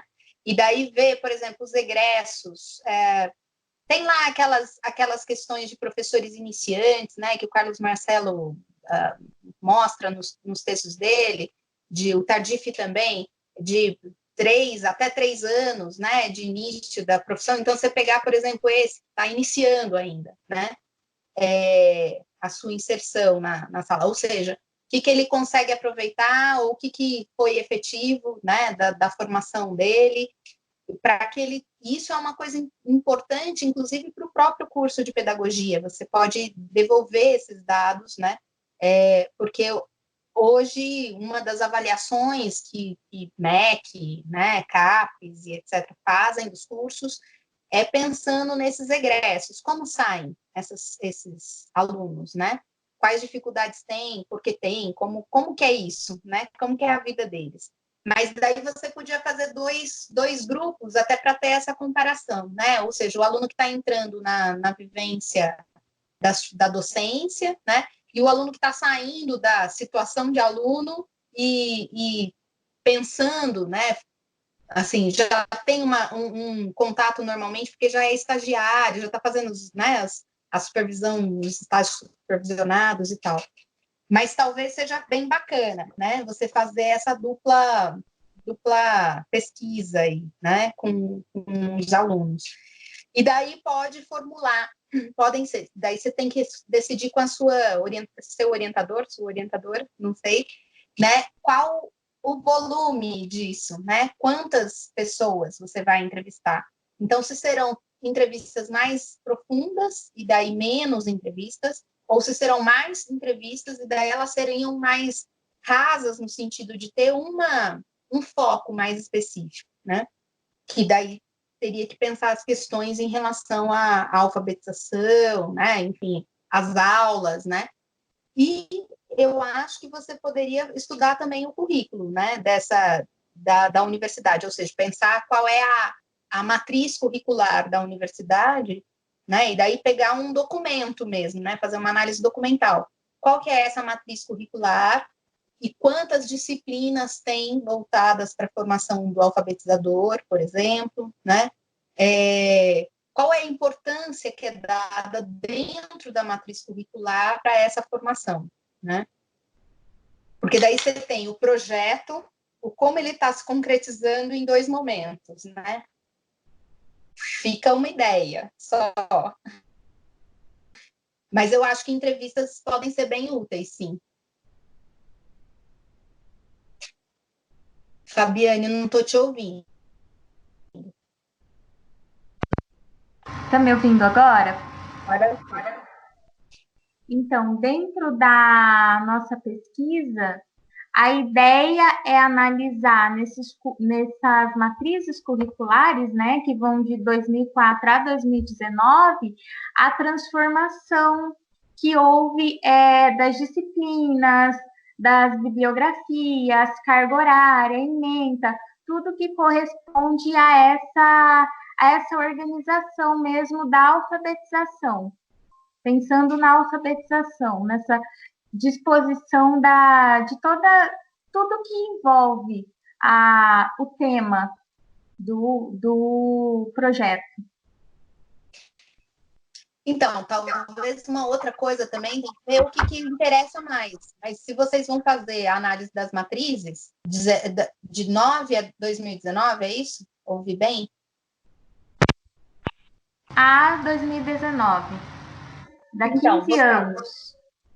Vocês podiam ver, talvez, não sei se encontram todos os formandos dessas matrizes, né? Mas pensar em entrevistar 1 ou 2 formando de cada uma dessas matrizes, por exemplo, e ver se essa mudança intencionada, né, por quem formulou a mudança da matriz, ela está chegando no aluno de qualquer forma. Então, vamos supor, esse aluno das primeiras turmas, ele tinha um diagnóstico, digamos, de que tinha pouca formação.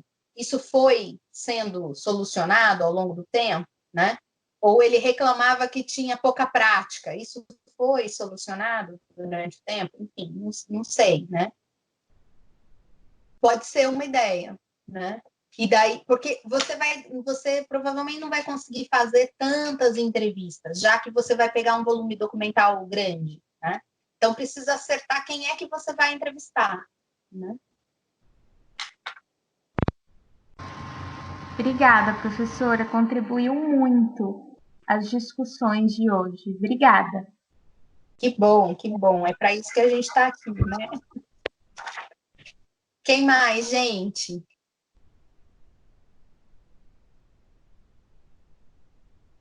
Falta pouca gente, não é? Ou não? Estou enganada? Deixa eu ver.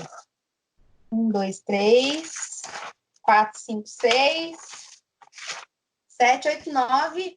Falta a Elisângela, que é aluna nova. Tá aí? Ainda não? Saiu. Não, ela tá ligada. Tá só com... Isso, o microfone abriu agora. Você tá me ouvindo? A senhora consegue me ouvir? Consigo. Fale aí Então, com a gente. Professora, o meu projeto inicial, como era do edital do Qualifica, ele foi feito muito às pressas. E aí, quando eu conversei com a orientadora, a gente mudou bastante coisa. Então, assim, por enquanto, o que a gente sabe, que vão ser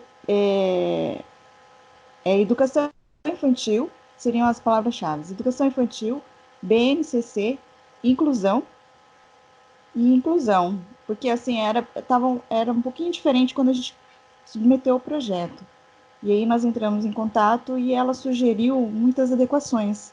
Então, assim, a única coisa assim, que tem na minha cabeça são essas palavras-chave, que serão entrevistas semi-estruturadas, que eu acho que é uma das melhores ferramentas que se adequaria à parte dessa pesquisa. E, por enquanto, é só isso. Ela me mandou material, aí como a gente começou, bem dizer, eu comecei a estudar agora, na segunda-feira, que a gente está se adequando realmente a essa rotina de estudos novamente. Então, assim, está muito recente. E aí, o que a gente tinha elaborado para o projeto foi totalmente modificado. Então, assim, agora a gente vai ajeitar isso aí para poder realmente começar a estudar direitinho. E, assim, eu sou péssima nessa parte de mídias, como eu falei para a senhora. Então, assim, tenha um pouquinho de paciência, porque de pouquinho em pouquinho eu vou me ajeitando. É isso aí, a gente vai, né? Elisângela, seguinte, você e teve outras pessoas que também falaram, né, dessa coisa de mudar quando entrou com uma ideia, formulou. Isso é normal, viu, gente? Não sofram com isso, não, é assim mesmo, né? Não, porque também o nosso projeto foi muito rápido, nós não tivemos tempo de porque o edital foi lançado no dia 20 e no dia 3 o projeto tinha que estar pronto. Então, assim, ele foi feito muito a toque de caixa. Então, assim, eu tinha essa consciência que realmente não... Ele seria realmente só para a gente poder apresentar e tentar a vaga. Que depois, realmente, se ela me aceitasse como orientanda, eu teria que realmente arrumar isso aí, porque ele estava, assim, bem aquém do que eu queria. E aí, realmente, ela foi super compreensiva e eu acredito que esse realmente seja a melhor saída, né?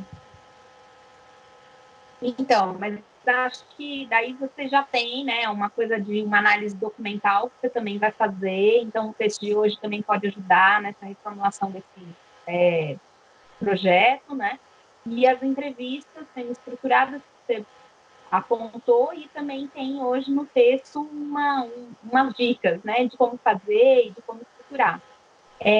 Só em cima dessa ideia, gente, a gente está numa universidade que tem um comitê de ética, né? Então, quem for fazer entrevista, observação e etc., tem só que pensar no tempo do projeto e tal, de submeter no comitê de ética, né? Porque isso é um pouco chato, assim, no sentido de que tem que formalizar, tem que submeter e etc., é um processinho que dá um pouco de trabalho, mas ele é necessário, até porque muitas revistas e etc., depois para vocês publicarem os trabalhos e etc., sem ter a aprovação do comitê, não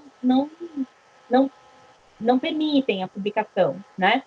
E porque também, em questão ética, isso é fundamental, né? Ou seja, você precisa ter uma série de preocupações. Aqui no texto de hoje ela aponta, né, algumas com esse sujeito e etc., a gente não pode chegar de qualquer jeito conversando com essas pessoas, não pode, né, ir passando por cima dessas pessoas. A gente tem que realmente... E daí isso é uma questão fundamental para a gente entender entre teoria e prática também. Se a gente está em entrevistar essas pessoas, é porque a gente reconhece que a voz delas, né, que a experiência delas é válida para alguma coisa.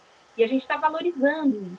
Então, valorizar essa relação, né, é também fundamental. Não dá para a gente escrever de um jeito e agir de outro, né? A gente precisa ter uma relação entre a nossa prática como pesquisador em campo, com as pessoas, né, no tratamento das pessoas, e o que a gente quer alcançar como produção de conhecimento.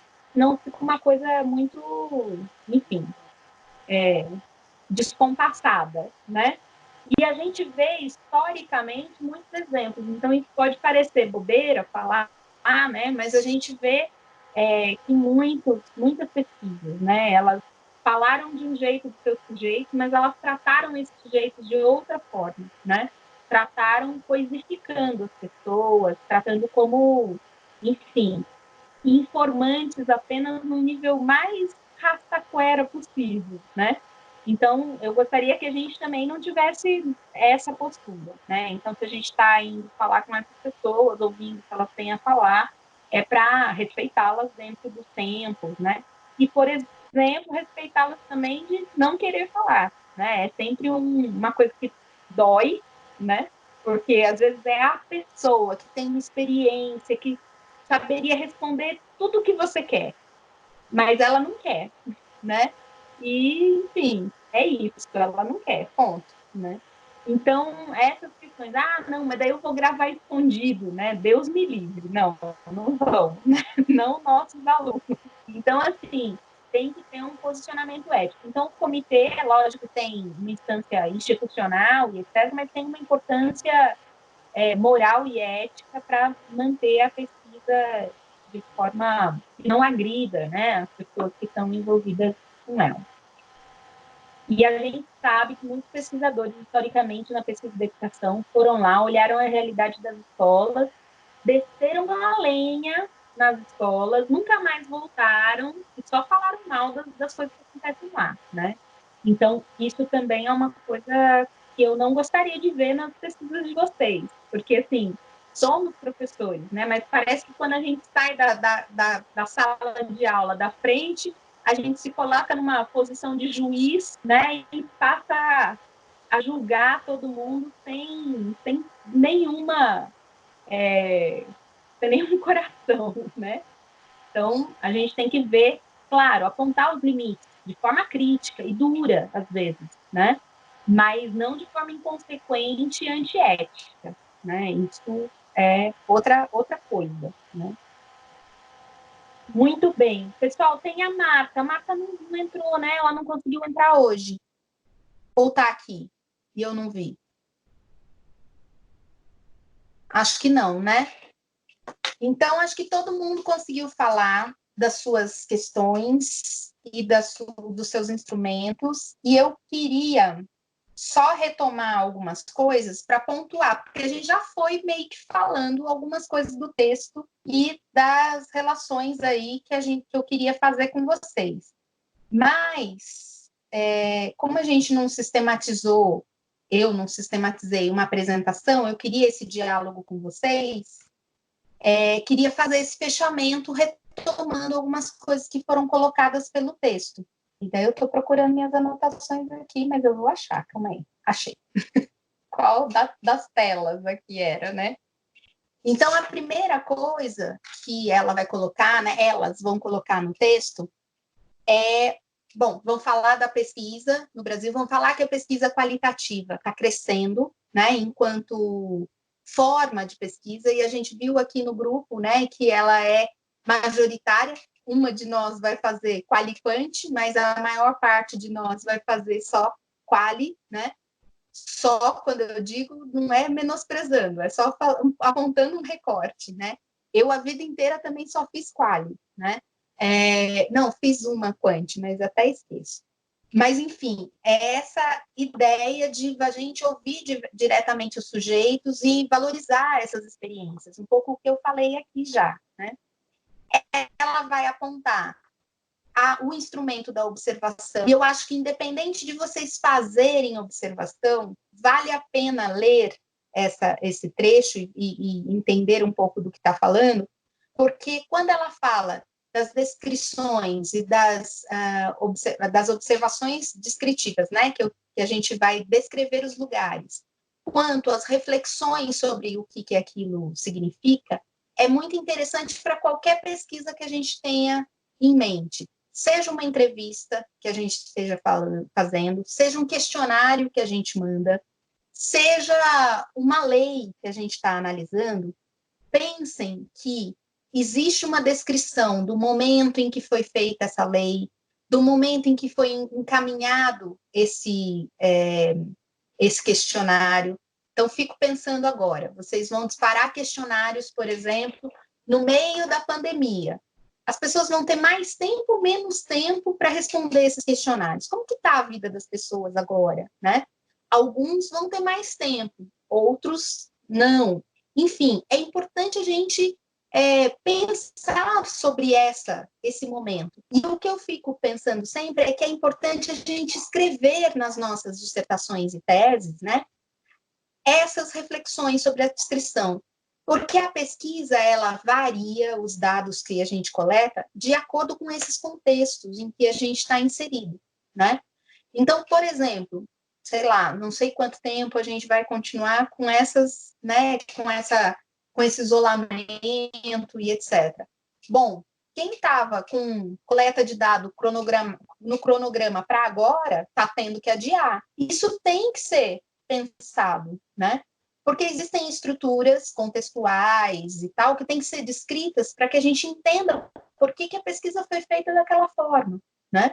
Então, essas descrições e essas reflexões são muito importantes. Então, a primeira coisa que eu falei e queria reforçar é que, independente de vocês estarem fazendo observações como instrumento, tenham um caderno de campo e anotem essas coisas.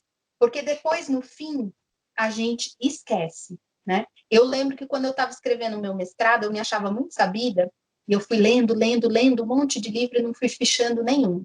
Daí, no dia que eu fui sistematizar, né, estava fechando lá o texto, olhei na estante, olhei um livro bonito lá, falei, nossa, eu devia ter lido esse livro. Peguei o livro e ele estava todo riscadinho, porque eu tenho mania péssima de riscar os meus livros. Estava todo riscadinho, ou seja, eu tinha lido o livro, tinha riscado o livro, e eu nem lembrava que eu tinha lido. Ou seja, a gente fica meio louco, né, depois de um tempo, e esquece até o que fez. Então, vão sistematizando, vão organizando ao longo do tempo, não deixem para o final, né? E esse caderno de campo pode ser um bom aliado nessa organização ao longo da pesquisa, porque daí você tem todo ele, né? Ah, não, mas eu anoto a hora que dá, eu faço, não sei, né? Melhor se organizar. Tenha um dia na semana, por exemplo, que vocês sistematizem o que vocês tiveram feito, né? Enfim, isso ajuda. Outra coisa que elas colocam é tipos de observação, né? Então, ela fala que pode ser, né? Desculpa, antes dos tipos de observação, elas colocam os tipos de descrição, né? Então, descrição dos sujeitos, reconstituição dos diálogos. Então, eu fico pensando assim, você manda um questionário e alguém se nega a responder, né? Esse questionário. Ou alguma escola se nega a receber vocês. Bom, isso tem impacto ou não tem na pesquisa? Se você não conseguir uma outra escola que substitua aquela situação, ou um outro sujeito que substitua aquela situação, isso tem impacto.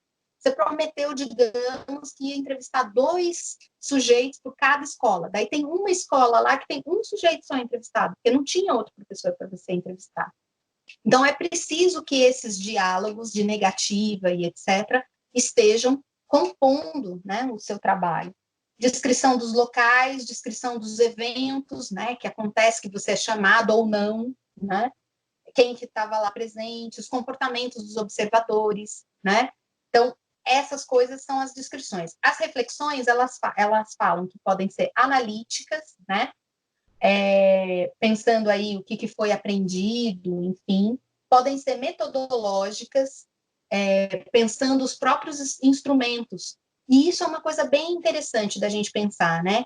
Tem instrumentos que a gente acha que inicialmente são muito efetivos e ao longo do tempo a gente vê alguns limites. É importante mostrar, porque daí uma próxima pesquisa que for feita nessa mesma área não comete o mesmo erro que vocês. A gente tem uma mania de pensar que só o que a gente acerta é que é válido. Muitas vezes o caminho que a gente erra dá instrumentos para um outro não errar na mesma direção, né? Então, anotem, foi bom em tais sentidos esse instrumento, mas foi limitador em outros sentidos. E eu não consegui as informações que eu queria desse jeito, porque ele era assim, né? Então, refletir sobre as metodologias que a gente escolhe, né? Dilemas éticos, conflitos, esses são muito importantes. Então, alguém nega uma entrevista, por que está negando? Ele não quer falar, ele não sabe falar sobre aquilo, né? Enfim, a negativa, ela diz muito para a gente, né? Em trabalhos que são sobre trauma, sobre questões que são difíceis de falar, muitas negativas acontecem. E isso não é acidental, né? Isso tem a ver com o objeto de pesquisa. É preciso refletir sobre isso, né? E daí elas vão falar, né? Dos tipos de sujeito, né? Que observa. A maior parte de nós vai ser aquele sujeito participante, né? O observador participante. Acho que ninguém de nós vai se inserir numa sala quase secretamente, né? Acho que não é a ideia, né? E a gente vai ter, então, essa coisa. A gente normalmente apresenta o projeto, ninguém abre sua sala de aula para a gente sem a gente apresentar o projeto, sem a gente mediar as questões, sem a gente explicar por que está lá, né? Então, e eu acho que isso é digno, né? Mais do que ser um procedimento importante de explicação, isso é digno para as duas partes, né? As pessoas têm que entender também o que está sendo feito, né? A gente não pode tratar o outro como se ele não pudesse compreender o que a gente está, né, pensando. Então, essa é a ideia de um observador participante, né? E é evidente, elas mesmas falam que tem limites essa observação participante, né? Porque a gente vai ter que se limitar ao que eles querem falar. Sim, é isso, né? E eles vão ter que autorizar tudo que for falado. Então, não adianta nada se a gente pegar o pulo do furo, do não sei o quê. A gente não é jornalista, a gente não vai escrever manchete de jornal, né? A gente não quer vender jornal, a gente quer produzir conhecimento. é outra natureza de conhecimento, né? E daí ela vai falar elas vão falar das entrevistas, né? Então, fala das observações, das entrevistas, destacam bastante essas relações entre entrevistador e entrevistados, né? Destacam que as entrevistas são versões de algo, então é importante a gente entender também que nem tudo assim como na observação, a gente só tem acesso ao que o entrevistado quer, né? Assim, o que a pessoa quer dizer, nas entrevistas é assim também, né? A gente não tem acesso ao que ele não quer dizer, né? A gente, às vezes, tem acesso a algumas contradições se a gente observar gestos, cara, né? Mas, enfim, é uma biografia autorizada, digamos assim.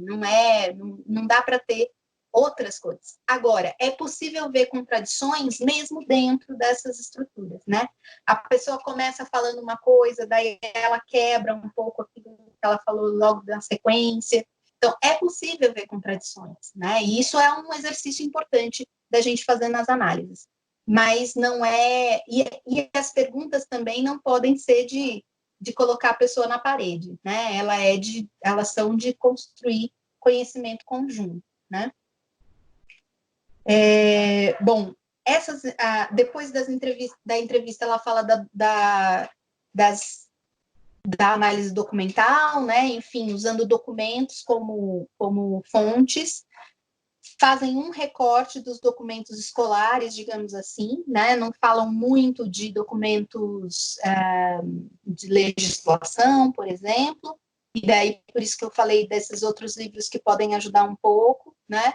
Mas existem também muitos artigos, né, que vocês podem pesquisar aí, desde o Google Acadêmico até as teses e dissertações da CAPES, que apontam formas de analisar, né, esses documentos.